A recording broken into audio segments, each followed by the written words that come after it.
Сәлеметсіздер ме, құрметті ата-аналар, құрметті оқушылар, құрметті ұстаздар, әріптестер.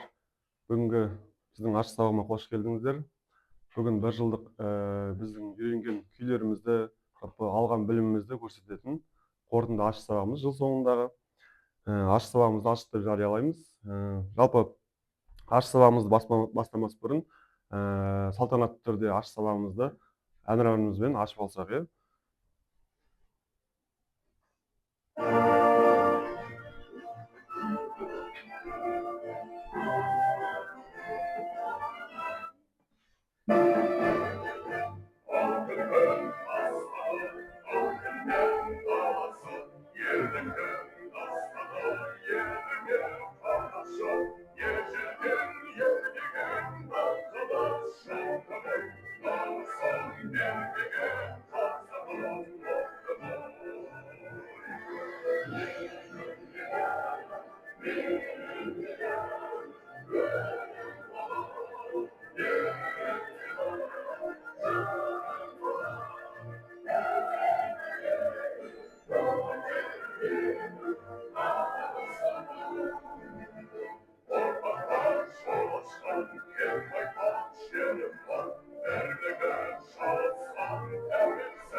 Жақсы, рахмет. Орныңызға жайғасайық. Бүгінгі сабағымыз жалпы сабағымыздың тақырыбын жекпе-жек деп алдық. Атақты күйші композитор Нұрғиса Тілендиевтің жекпе-жек күйі. Оқушылар бұл күймен конкурсқа да шығып жүлделі орындарға ие болып үлгерді. Және де осы оқу жылының басынан бастап жекпе-жек күйін жақсы талдап, динамикасымен, нюанстарымен жұмыс жасадық. Енді сол күйді сіздерге ұсынып ашық сабақта көрсеткіміз келіп отыр. Бұл оқушылардың сол жекпе-жек күйімен бірінші орын алған фотолары. Ары қарай сабағымызды бастасақ, жалпы сабағымызды ең бірінші бізде домбыра сабағы, жалпы домбыра үйірмесі 3 ережеден тұрады бізде. Оқушыларға бірінші үйге барған кезде мен әрдайым айтып отырамын, 3 ереже бойынша дайындалыңыздар. Осы 3 ережені басты қағида ұстаймыз. Оның ең біріншісі әрине жаттығу. Кез келген адам баласы таңертең ұйқыдан тұрса да, басқа бір үйірмелерге, боксқа барса да, қандай үйірмеге барса да, бірінші жаттығудан бастайды. Дене қыздыру жаттығу деген сияқты тағы да басқа жаттығулардан бастау керек. Бізде де дәл сол сияқты домбырада да бірінші қолымызды жаттықтырып, саусақтарымызды шынықтырып, бірінші жүргізіп алу үшін жаттығудан бастаймыз. Ол бірінші ереже жаттығу болып есептеледі. Екінші ереже үйде ол үй тапсырмасын қайталау, үй тапсырмасын жаттау, мұғалім берген үй тапсырмасын жаттап, яғни орындау. Үшінші ереже ол барлық осы уақытқа дейін үйренген күйлеріміздің барлығын қайталап отыр. Өйткені оқушы күйлерді қайталап отырмаса, бір күйді жаттап жатса, бір күйді ұмытып жататын әдеттері болады кейде.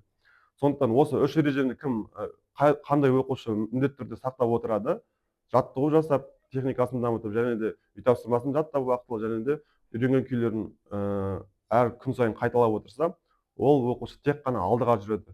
Ал осы 3 ереженің біреуін орындамаған оқушы, ол орнында тұрып қалады. Яғни бір үй тапсырмасын жаттап, күй жаттап жатса, күйлерін қайталамай, 3-ші ережені орындамаса, қайтадан сол үйренген күйлерін ұмытып, бір күй жаттаса, бір күй ұмытып, бір орнында қала беретін болады. Сондықтан бірінші ережені орындамаса, жаңағы жаттығу жасамаса, техникасы дамымай, қанша күй жаттаса да, бірақ күйді жеткізіп ойнай алмайды деген сияқты. Осы 3 ереже бір-бірімен тығыз байланысты. Сондықтан осы біз сабағымызды 3 ереже бойынша өтеміз. Оның бірінші ережесі жаңағы біздің жаттығу жасау, қолымызды жаттықтыру, қолымыздың қойылымын қалыптастыру, саусақтарымызды түзу әрі жаңағындай үйлестіріп басу. Кәне оқушылар, домбырамызды түсірейік. Бірінші жаттығуымызды бастайық, жаттығуымызды. Бұл жаттығулар бізге техникалық жағынан өсуден және де сахнада қолдарымыз әдемі көрінуін қамтамасыз етеді. Ең бірінші жаттығуымыз ашық шекте қолымызды қаз-қатар сахналық мәдениетке сай шашыратпай жинақы басып төмен жоғары арпеджио ойнау. Енді сәл қазір кішкене арпеджио дегеніміз ол арасында бірде-бір нота қалдырмай басып, барлық пернені басып ойнап шығу. Яғни ол кезде бізге құлаққа кішкене диссонанс дыбыстар шығуы мүмкін, сондықтан барынша тыңдап көрейік. Бірінші пернеден ұстаймыз.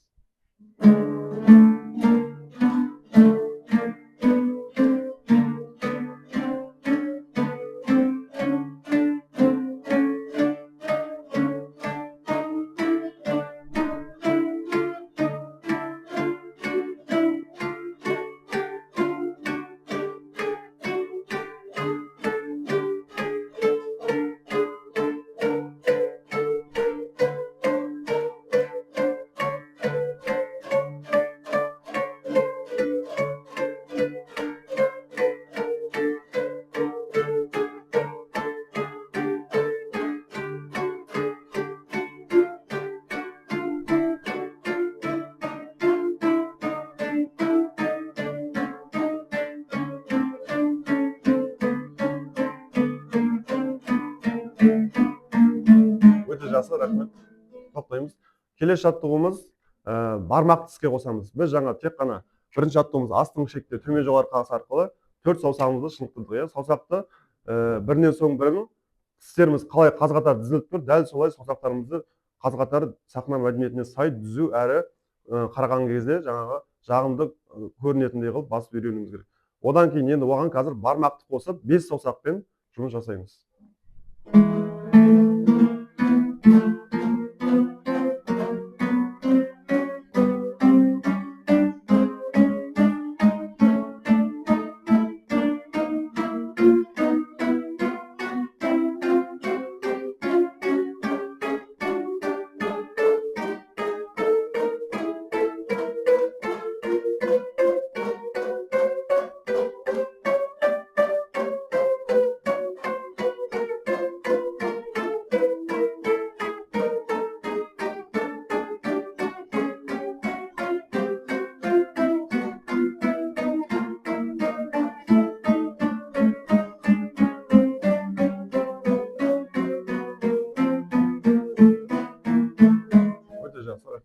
Үшінші жаттығуымыз бізде сол қол саусақтарымен вибрация дейді. Вибрация дегеніміз дыбысты әрлеуші. Мысалы біз күйді ойнаған кезде бір орында көп тұратын болсақ, дыбыс жай қарапайым естіліп тұр. Ал бізге вибрация қосатын болсақ,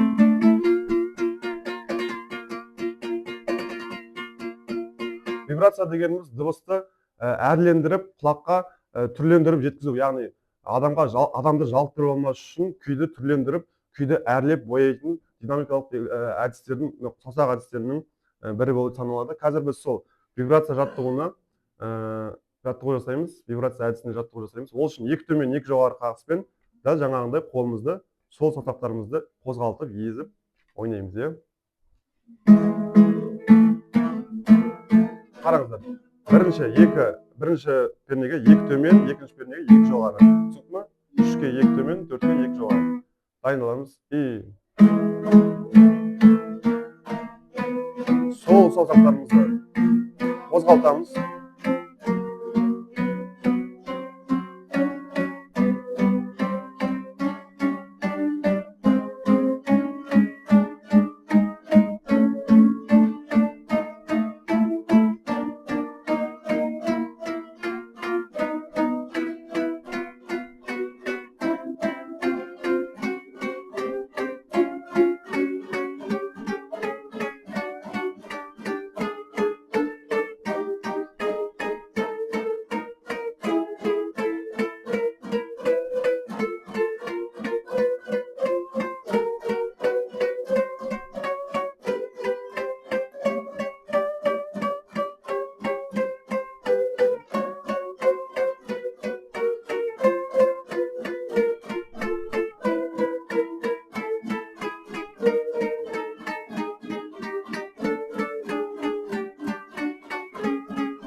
Енді ең соңғы жаттығуымыз аты жоқ саусақ дейміз. Яғни адам жалпы саусақтарының атаулары бас бармақ, балан үйрек деп қазақ атауын жақсы қойып кеткен, бірақ ортан жүрек, шүлдіршімек деген саусақтардан шүлдіршімек деген саусақ әсіресе ең жалқау саусақ болып танылады домбырада, жалпы адам баласында. Өйткені бұл жаңа қасындағы саусақтарды өзімен бірге алып жүретін өте жаңағы еріншек саусақ деп айтады домбырада. Сол жалқау саусаққа арнайы аты жоқ саусақ деп айтады, немесе шүлдіршімек деп айтады, немесе жаңағы жалқау саусақ деп айтады бізде домбырада. Сол саусаққа арнайы жаттығу жасаймыз, яғни оны барынша шынықтыру үшін бірінші саусағымыз, бармақтарымыз біздің еңбекқор болып келеді, өте пернені басқан кезде нық әрі күші жетіп өзінің басқан дыбысын шығара алады. Ал біздің мынау шүлдіршімек пен кішкентай бөбек саусақтарымыз әлсіздеу болады кішкене бас бармақпен саусаққа қарағанда. Сондықтан домбырада осы екі саусақты баса қадағалап, екеуіне барынша жаттығу жасап, күштерін көбейтіп, пернені басқан кезде нық дыбыс шығатындай осы саусаққа арнайы жаттығулар жасаймыз. Ол үшін бірінші, төртінші, үшінші, төртінші, екінші, төртінші позицияда саусақтарымызды қозғалтамыз. Бастайық.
Өте жақсы, рахмет.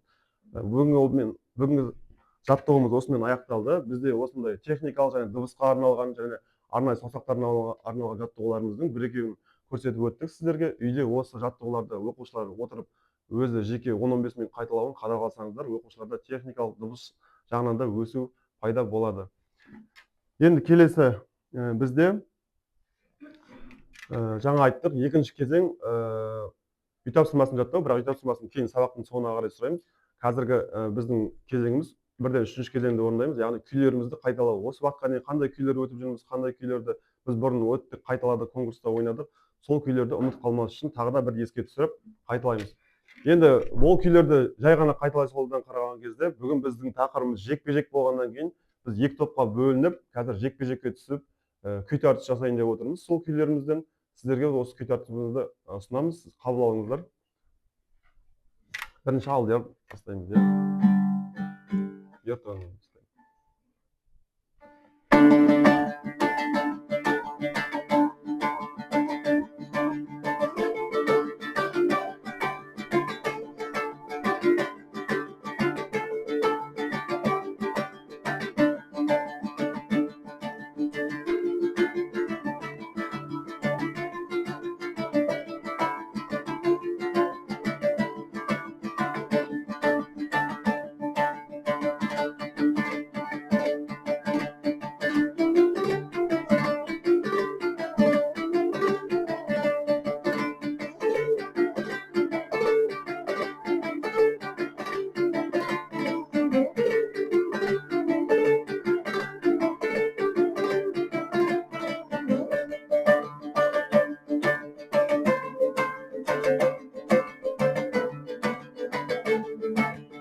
Осымен күй тартысымыз аяқталды. Осы біздің барлық бір жыл бойы үйренген күйлеріміз, шығарған күйлеріміз.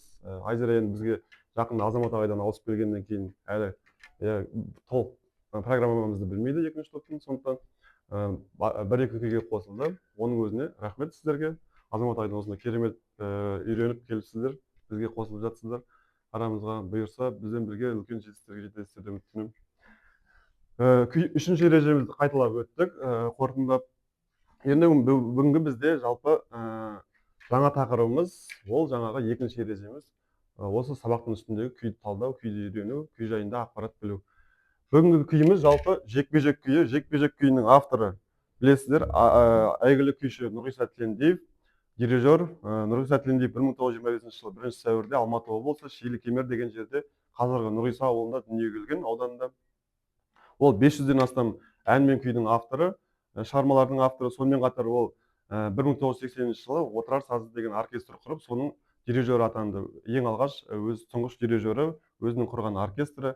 Және де көп күйлерінің көп басым бөлігін сол оркестрге арнап жазды. Мысалы Ата толғауы деген сияқты, Көш керуен деген күйлердің басым көпшілігі осы оркестрге. Оркестрдегі 30 түрлі жаңағы көптеген қазақтың ескіріп кеткен аспаптарын Болат Сарбаев екеуі шығарып, оркестрге қолданып, сол оркестрде көрсету үшін әр аспапқа партия жазып, Ата толғауы деген мысалы тұяқты көрсету үшін, қазақтың ұмытылып бара жатқан аспаптарын көрсету үшін жаңағы оркестрге сол әр аспапқа шығарма жазып, соны көрсеткен халыққа, жаңағы тек қана Қазақстан емес, бүкіл әлемге паш еткен біздің қазақтың ұлттық аспаптарын атақты композитор, күйші, дирижер атамыз.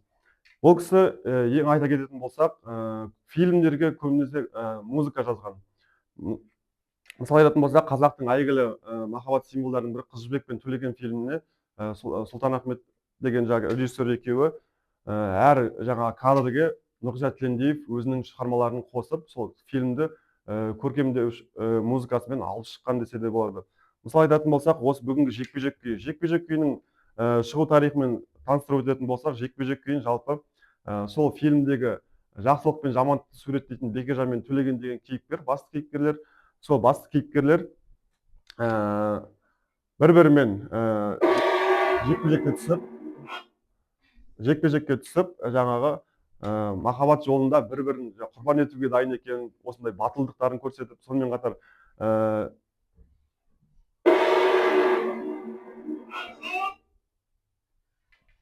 ауысып кетіп жүрдім. Бір-бірімен жаңағы жекпе-жекке түсіп, махаббат жолында бір-бірін жаңағы күшін сынап көреді. Сол сәтке арнап, сол сәтті жаңағы суреттеу үшін Нұрғиса Тілендиев осы жекпе-жек күйін арнайы сол фильмге арнап жазып шығарған екен. Сіздерге қазір сол фильмнен үзінді, жекпе-жек күйінің сүйемелдеуімен үзінді тыңдатайық.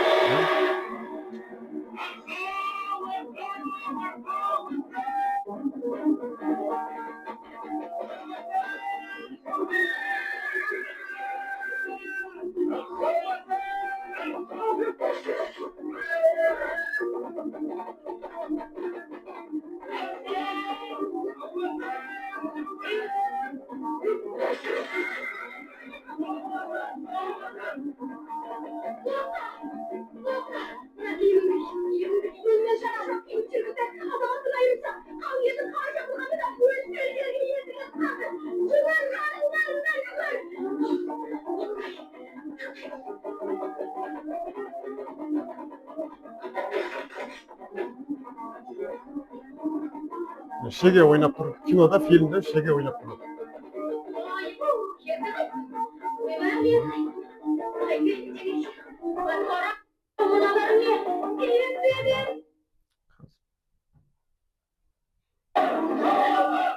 Яғни бұл фильмде екеуі жекпе-жекті басында аттың үстінде білек сынасып күшін тексеріп көреді. Бекежан енді Төлегеннің сондай күшінің қайсарлығына, өзінің жаңағы батылдығына таң қалып, басында бірінші күшін сынап көрейінші деп аттың үстінде аударыспақ сияқты бір-бірінің қолын ұстап, бір-бірін тартып аттан құлатпақшы болады. Бірақ Төлеген беріспей, одан кейін екеуі жаңағы жекпе-жекті одан сайын қиындатып, жан қиярлықтай қылып қиындатып, бір-бірімен найзамен жекпе-жекке кетеді.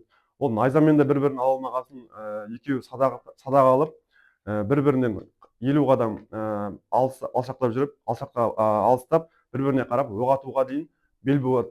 Сол кезде ортасына жібек келіп тоқтатып, ағалар бұларың дұрыс емес. Мен көзімді жұмып бір жебені таңдайын, екі жебенің біреуін таңдайын. Сол менің мәңгілік жарым болады. Аспанға атып, жерге түскен жеріне сол отауым тігіледі деп жаңағы ақылдылығымен екі батырды тоқтатқан болатын. міне жекпе-жек күйін алып қарайтын болсақ, жекпе-жек күйі жалпы бізде неше бөлімнен тұрады оқушылар? 4 бөлімнен тұрады, иә. Жекпе-жек күйі жалпы 4 бөлімнен тұрады. Бірінші бөлімі ол жаңағы Бекежан мен Төлегеннің аттың үстіндегі жай күш сынасып, жекпе-жектің басталуы, яғни бас буыны болып саналады. Қазір бізде бірінші бөлім бас буын болып айтылады, яғни домбыраның бас жағын ойнайды. Екінші буыны ол жаңағы екінші буындағы әуенде Төлеген мен Бекежан найзамен, яғни күш сынасқан ол жаңағы жай басы болды, одан кейін одан сайын қиындатып үдетіп найзамен күш сынасып көреді. Оны бізде екінші бөліммен жеткізеді. Екінші бөлімдегі жаңағы толқумен, әуенмен. Кейін саға буыны бар. Үшінші бөлім саға буыны ол шыңырау шеңі деп аталады. Жаңағы күйдің ең бір тәтті жері деп айтсақ болады. Ең жаңағы дыбысының жоғары жері, жетеріне жеткізетін жері деп айтамыз. Оны жаңағы ең соңғы күш сынасқан сайысы садақпен бір-бірін өлтірмекші болған сәтін осы саға буынымен суреттеп, сосын екеуін қайтадан жібек келіп тоқтатқан кезде екеуінің ашуы, қызуқандылығы басылып, қайтадан оқиға оқиға тежеліп, жаңағы жекпе-жектері басылып, бір шешімге келулері қайтадан 4-ші бөлімнен 3-ші бөлімге оралып, қайтадан 1-ші бөліммен аяқталуы, яғни бас буыннан басталып, саға буынға шыңырау шеңіне жетіп, әуен қайтадан ақырын аяқталуы осы көріністі тікелей суреттеп көз алдымызға әкеліп берген. Яғни бұл жерде Нұрғиса Тілендиев композиторымыздың тапқырлығы жаңағы музыка арқылы адамға бір оқиғаны суреттеуі, шеберлігі, яғни осы жекпе-жек күймен, осы фильммен көрсетіліп отыр. Бұл жерде жаңағы Нұрғиса Тілендиев атамыздың тапқырлығы. Енді күй бізде ауыспалы қағыстармен орындалады. Мысалы, бір жерлерінде төмен жоғары қағыстармен орындалса, бір жерлерінде алма-кезек тез қағыстармен, аралас қағыстармен бірге жүреді. Күйдің жалпы ырғағы қандай? Күйді тыңдаған кезде қандай сезімде боламыз? Күйде жаңағы аттың шабысы, сонымен қатар жаңағы батырлардың бір-біріне деген өшпенділігі, қайсарлығы бейнеленген екен. Күйді тыңдаған кезде біз ұйқымыз келіп, жаңағы баяу орындала ма күй? Оқушылар қандай мінезі қандай айтып жіберіңіз? Мінезі тез, ырғағы тез, мінезі қандай? Жігерлі, мінезі жігерлі. Яғни батырлардың жекпе-жекке шығып, махаббат үшін өздерінің жанын қиюға дайын екенін көрсеткен, қайсарлығын көрсеткен күйлердің бірі екен. Енді осы күйді қазір біз орындап берейік.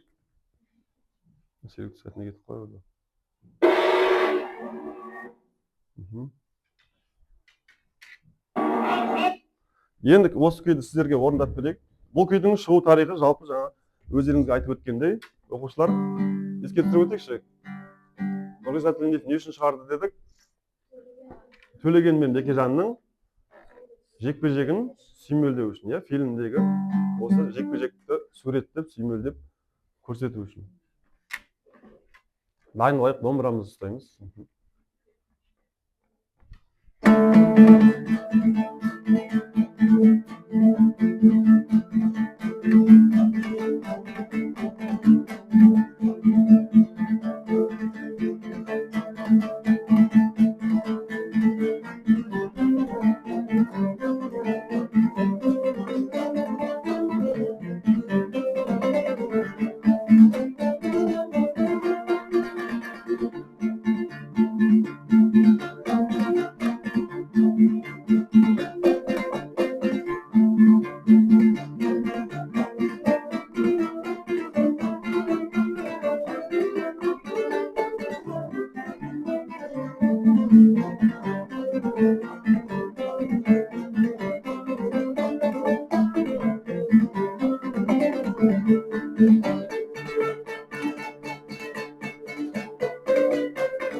болады екен, иә. Жақсы, рахмет оқушылар. Енді сабағымыздың негізгі бөлігі осымен аяқталды. Енді кішкене бізге сергіту сәті болса, орнымыздан тұрып, домбырада көп отыра берсек, негізі денемізде, қолымызда, иығымызда талып қалады. Сондықтан сергіту сәтіне кезек берейік. Сергіту сәтінде қазір біз музыкалық ырғақ бойынша іс-қимылдар жасаймыз. Орнымызда отырып та, тұрып та жасасақ, ата-аналар сіздер де қатыссаңыздар болады. Қазір барлығымыз отырып бір билеп алсақ, иә. Дайындалайық. Көрсеткенде жасаймыз, иә. Ырғақты. Осы ырғақпен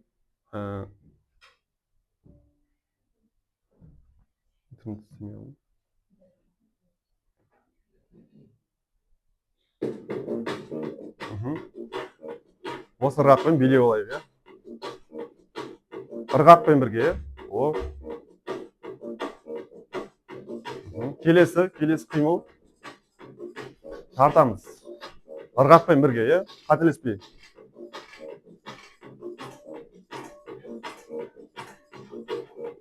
Иә. Келесі қимыл бізде бұраймыз. Ырғақпен. Иә. Ішімізден сезіп жатырмыз ырғақты. Келесі қимыл бізде екі қолмен.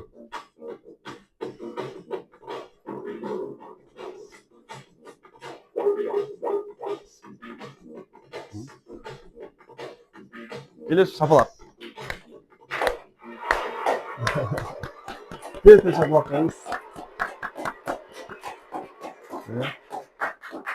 Осымен сергіту сәтіміз аяқталды. Бір сергіп алдық деп ойлаймын. Әрі есту қабілетіміздегі ырғақтық қимылдарымызды бір тексеріп алдық. Енді келесі бізде үй тапсырмасы.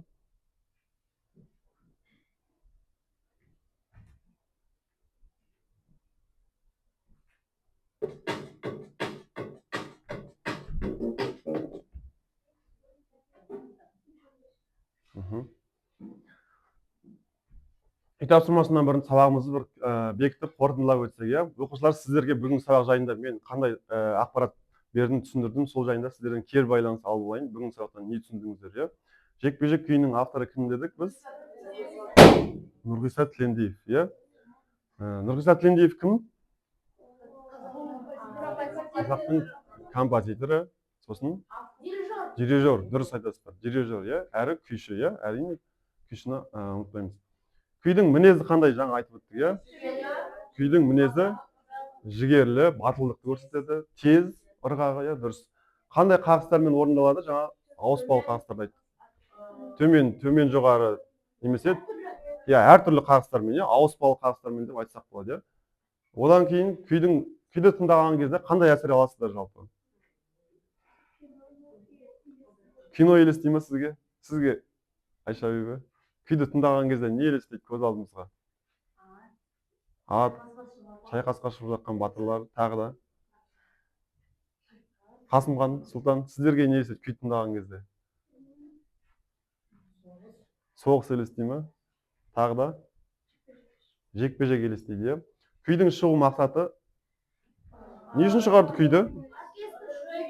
Жоқ, оркестр үшін. Иә, Бекежан мен Төлегеннің жекпе-жегін сүймелдеу үшін, иә, фильмдегі Бекежан мен Төлегеннің жекпе-жегін сүймелдеу үшін шығарған екен. Өте жақсы, кері байланыстарыңыз ұнады. Енді келесі кезекте үй тапсырмасы. Үй тапсырмасы бізде әртүрлі күйлердің бөлімдерін сіздерден тексеріп өтемін дедім, иә. Ортаға шығып, қазір мен ортаға бір орындық қойып қояйын. Мен сіздерді орындарына отырып ойнайсыңдар ма? Жақсы. Оқушыларды жаңағы біз үйреніп жатқан күйлерді өте жақсы біле ме екен, білмей ме екен, дайындалып келді ме, келген жоқ па білу үшін мен күйлердің бір күйді ғана айтпаймын, күйлердің ішіндегі бөлімдерін шатастырып, әртүрлі жаңағы бөлімдерді араластырып сұрап, оқушыларды шатаспай ойнауын қадағалап, осылай сұрап аламын кейде. Күйді қаншалықты жақсы біледі, 4-ші бөлім, 3-ші бөлім деп бізді күйді үйренген кезде әртүрлі бөлімдерге бөлеміз, яғни бас буын, саға буын, қайдан орта буын деген сияқты. Сондықтан, егер оқушы толық күйге дайын болса, ол қай жерінен бастап ойна десең де сол жерден бастап ойнап кете алу керек. Ал қайтадан басынан бастап ойнайыншы ағай деп отырса, ол оқушының дайындығы әлсіз екені көрініп, сол жерде көрініп қалады. Сондықтан мен оқушылардан үй тапсырмасын сұраған кезде күйдің ішінен араластырып 4-ші бөлім, 3-ші бөлім, 1-ші бөлім деп сұрап аламын. Қазір сол сияқты әрқайсыңызға күйлердің әр бөлімдерін араластырып қойып, шатастырып сұрайтын боламын, иә. Дайынбыз ба үй тапсырмасына? Иә.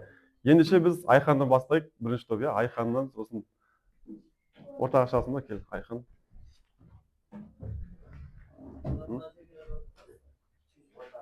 Мына жерге ме? Мына жерге отыр. Осы жерге отыр. Айхан бізге ойнайды қазір Шынаяқтың 2-ші бөлімін ойнайды, иә. Шынаяқ күйінің 2-ші бөлімі.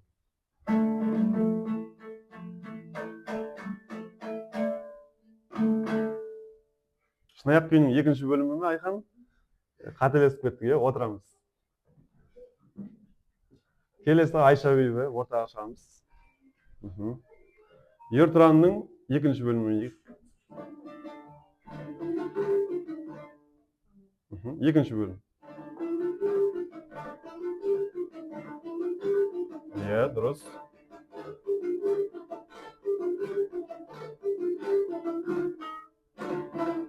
Асықпаймыз, иә.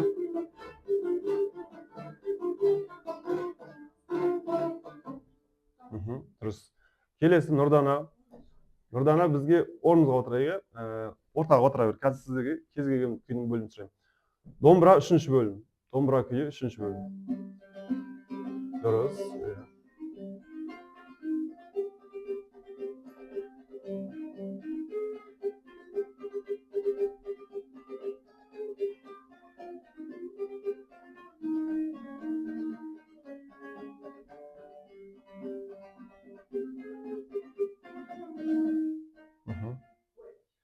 Қол алжымаймыз, иә. 5 тимен айтаймыз. Дұрыс. Келесі Айым, ортаға шығайық. Иә. Айымға біз береміз Шынаяқ күйінің 1-ші бөлімі, иә.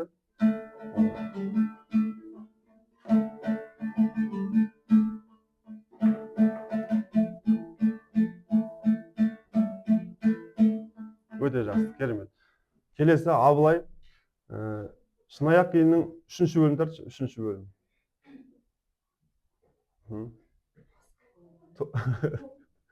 Дайындалған жоқпыз ба Шынаяқ күйіне? Жай, 2-ші бөлім тұр. Дұрыс.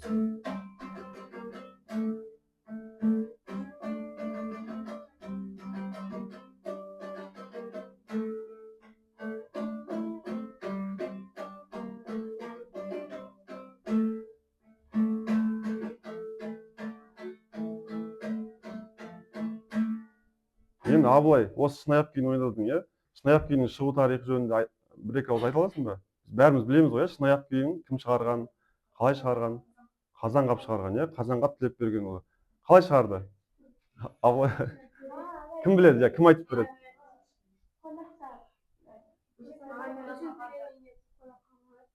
Бір оқушы айтып берсінші, иә? Айым, орнымыздан тұрып, иә?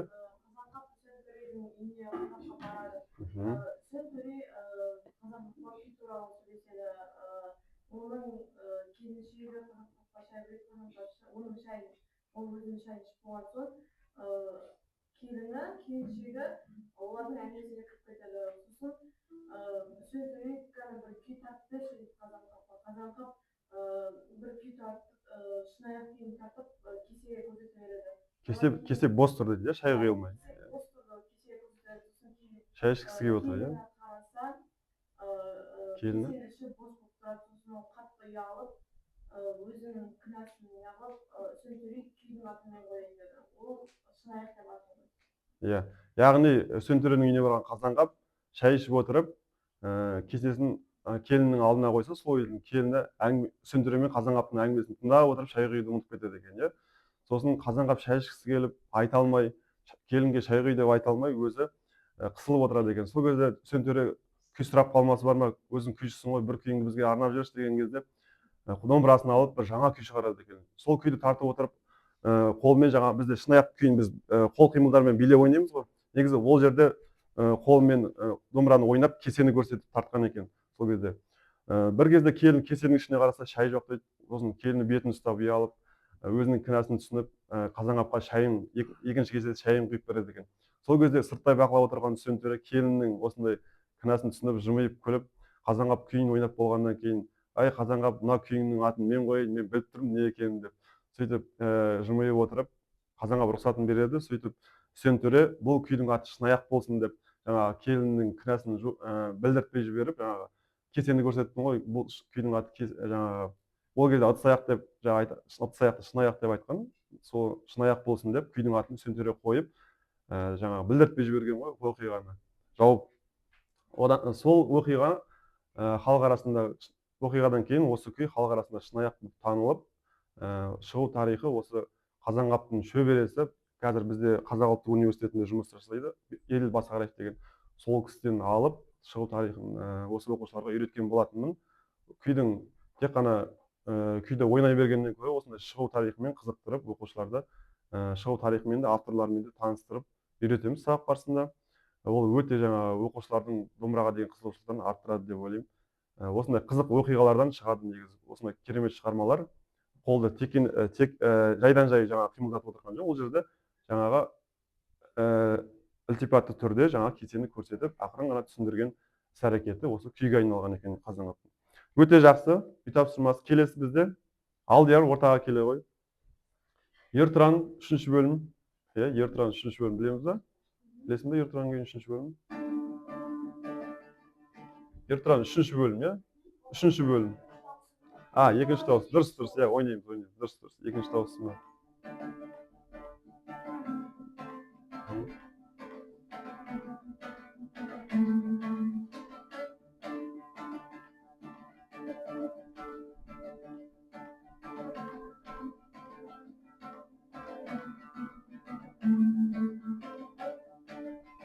Өте жақсы, рахмет.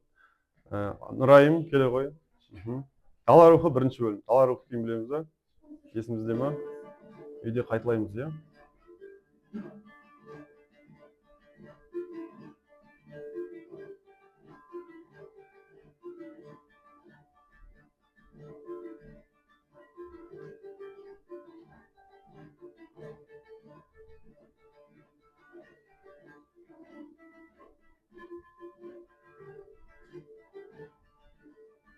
Өте жақсы, отырамыз. Айзере. Айзере Ер-тұран 1-ші бөлім бізде, иә? Ер-тұран 1-ші дауысын ба, 2-ші дауысын ба? 1-ші дауыс.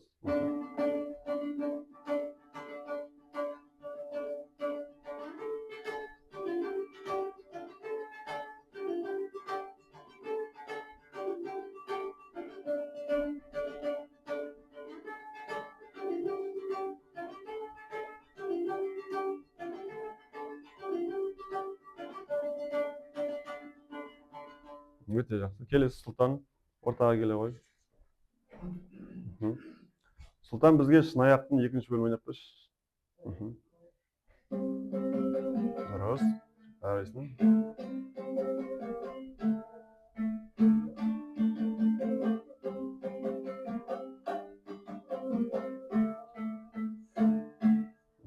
Келесі Қасымхан. Домбыраның 2-ші бөлім ойнаймыз, иә? Домбыра 2-ші бөлім. 3-ші. Жоқ, мен айтайын да. Мен ғой тексеріп жатқан. Иә, кет. 2-ші бөлім. Қайдан басталады оқушылар? Айтып жіберсек. 7-ден бастала ма? Бастайық. Қай жерден бастап ойнаған келіп тұр? Ойнашы кәне, иә? Иә. Иә, дұрыс. Дұрыс.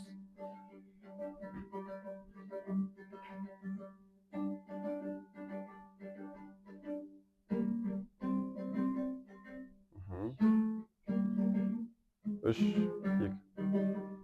Дұрыс. Кішкене дайындаламыз, көрдің бе? Күйді көбірек қайталау керек үйде. 3-ші ережені толық орындамаймыз деген сөз бұл. Пенжетайын күйді арасына ойнаған кезде қай ұйықтап жатсақ, түртіп оятсақ та қай бөлім екенін атып тұрып ойнап тұруымыз керек. Бізге інжу ойнайды домбыраның 1-ші бөлімі ойнасын, иә?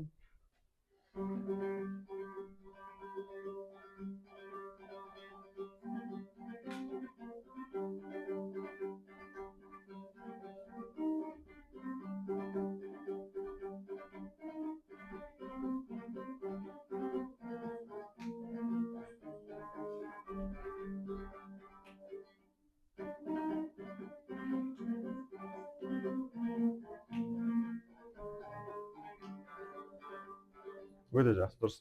Домбыра күйінің авторы кім жалпы? Домбыра негізі бізде ән болып саналады, иә? Кім? Арсланбек Сұлтанбеков, иә. Арсланбек Сұлтанбеков дегеніміз ноғай халқының әншісі, яғни негізі ноғай әні болып табылады бұл домбыра. Домбыра дегеніміз жаңағы түркі халықтарының жалпы түркі халықтарына арнап шығарылған мұсылман халықтарға, мысалы тұран деген бізде ұйым бар қазіргі таңда, Әзірбайжан, Түркменстан, Түркия деген сияқты. Сол барлық түркі халықтарының басын біріктіруге арналған ән. Яғни ол домбыраның сөздерін тыңдап қарайтын болсақ, бір тудың астында түркі халықтары бірігейік деген сияқты осындай керемет сөздермен айтылатын әнді бізге осылай домбыраға күй ретінде түсіріп берген оқушыларға. Бұны ән қылып та айтсақ болады, және күй ретінде де ойнасақ болады. Дұрыс, осымен үй тапсырмасы аяқталды. Үйге тапсырма жекпе-жек. Осымен аш сабағымыз да соңына таяп қалды. Аш сабағымызды қорытындылай келе, жалпы оқушылар үйде жаңағы сіздерге сабақтың басында айтып өткендей 3 ереже бойынша дайындалу керек. Мен сіздерге группаға көп жазып, жаңағыдай оқушылар өздері біледі негізі сіздерді де мазаламай қояйын деп, негізі барынша оқушыларға түсіндірем, үйде қалай дайындалу керек. Сіздер тек қана сырттан бақылап, ойнап жатыр ма, бір қарап жүрсеңіздер болды. Негізі өздері 3 ережені де біледі, жаңа жаттығуларды да қалай жаттығу керек екенін біледі. Сол оқушылар өздері қалыптасты, дайындалып. Сіздердің қадағалауларыңыз ондай өте қажет етпейді, өз бетімен дайындалып үйренеді. Сіздер тек қана домбыраны ұстап, бір отыруын бір көз салып қойсаңыздар болды. Ары қарай оқушылар өздері барлығын біліп тұр. Күйдің шығу тарихын, техникалық жағын қалай орындау керек, барлығына үйреттік. Бір жыл бойына үйренген күйлеріміз осы. Бұйырса алдағы уақытта тағы да жұмыс жасап, бұдан да жоғары дәреже көрсетеміз деген сенімдемін. Ең бастысы, бірақ нәрсе өтінетінім сабақтан қалмасын, басқа ешқандай айтатыным жоқ. Оқушылардың үлгерімі бәрі жақсы. Тартуы, барлығы, тыңдауы. Бұрыннан бері келіп жүргеннен кейін ешқандай проблема жоқ. Сол аш сабағымыз осымен аяқталды. Бүгінгі көрсететініміз сіздерге осы күйдің шығу тарихы, күйді қалай шықты, композиторлары, және де біздің ойнау техникамыздың қалай дамып өсіп жатқаны, қандай әдіс тәсілдерді үйреніп жатқанын көрсету болды бас мақсатымыз. Алып қосарларыңыз болса, иә. Сұрақтарыңыз.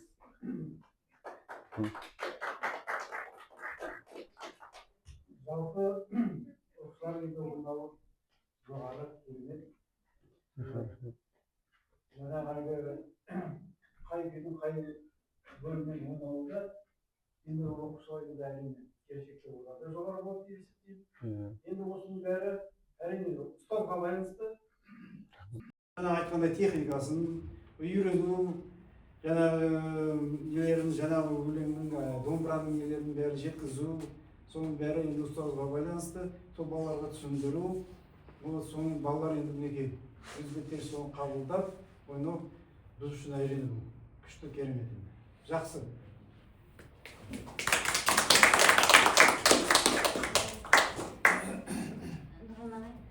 Менің қызым сіздің кружокқа уже 2 жылдай барып жүр, жетістіктерін көріп отырмын. Міне сыныпта да көрініп отыр, барлық оқушылар өте жақсы ойнап жатыр, күйлерді де, басқа концерттерде қатысқандар, конкурстарда барлығы жақсы дәреже алып жатыр. Сондықтан сізге тек қана рахмет, алғысымды білдіремін. Енді тек қана осылай алда жүре беріңіз.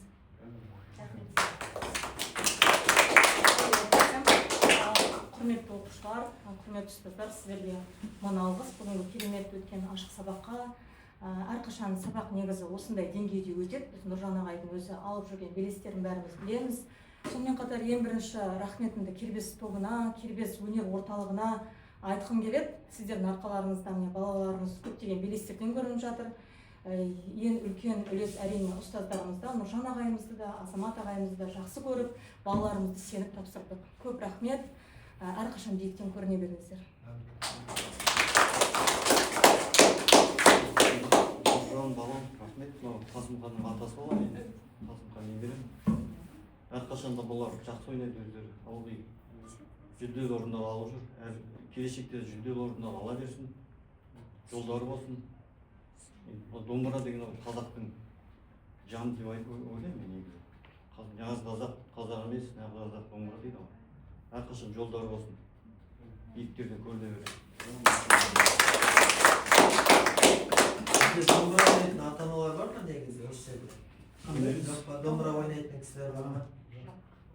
миксерлесе ойнатқызайық дегенбіз. Кішкене балалар. Үйренеміз деп жасымызда неткенбіз, бірақ ой қалып Ертең алдағы уақытта үйренеміз. Бәріміз үйренеміз. Біздің балаларымыз ойнағанда шабыт аламыз. Негізі Нұржан ағай көп рахмет. Қызым 5 жыл бойы осы неге келеді домбыраға. Қадағалаймайды. Өзі кейде ютубтан хит болған трендтерді да ойнайды. Сондықтан көп алғысым сізге, Кербез ұжымына. 2 қызымды үйленуге қатысады. Екеуіне де ұнайды. Әрбір кезде сәттерде жүлделі болып келеді. Біз оған өте мақтанамыз. Сіз оларды қолдасаңыз, бізді ата-ана жағынан қолдаймыз. Көп рахмет.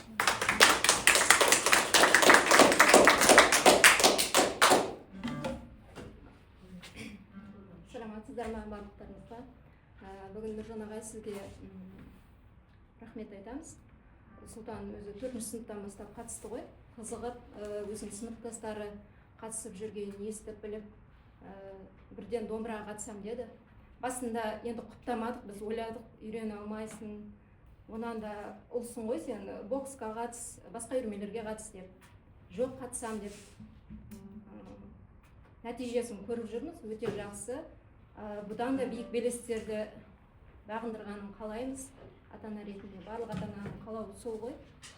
Барлықтарыңызға рахмет, сізге де Мақсат ағай. Сәттілік тілеймін барлықтарыңызға.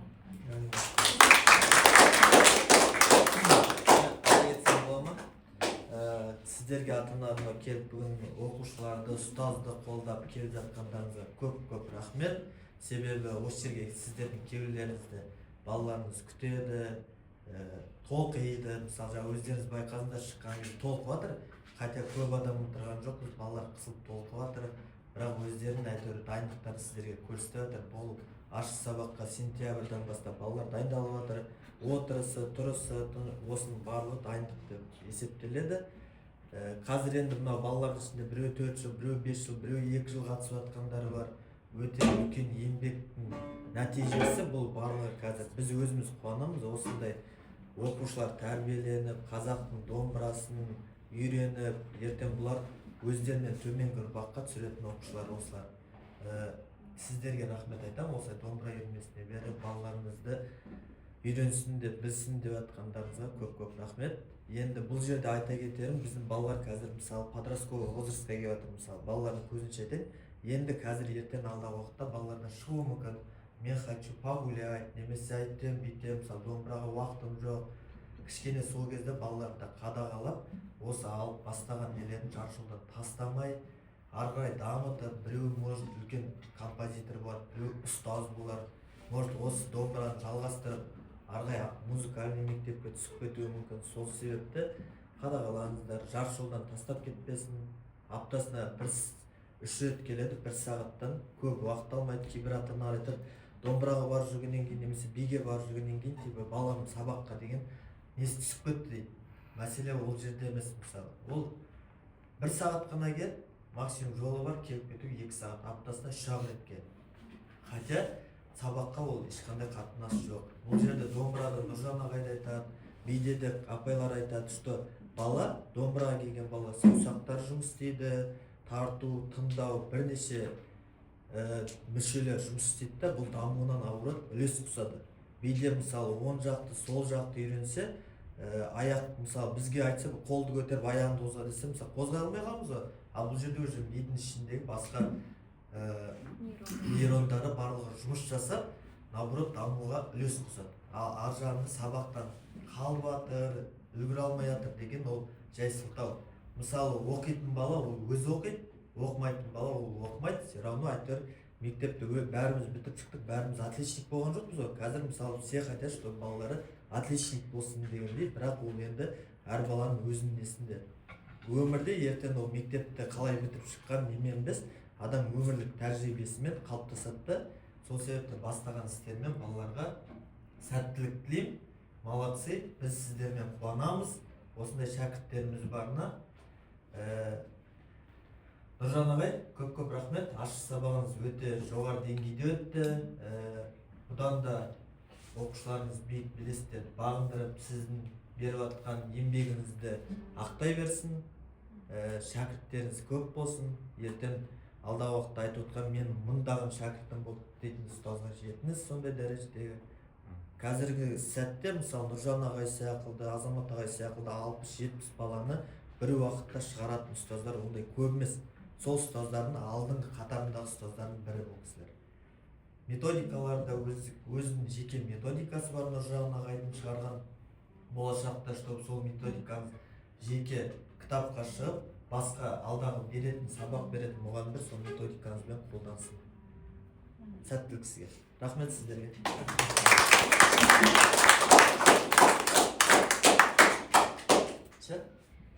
Болды ба? Қайтамыз ба? Фотоға түсірейік. Бір фотоға естелік ата-аналармен, оқушылармен сонымен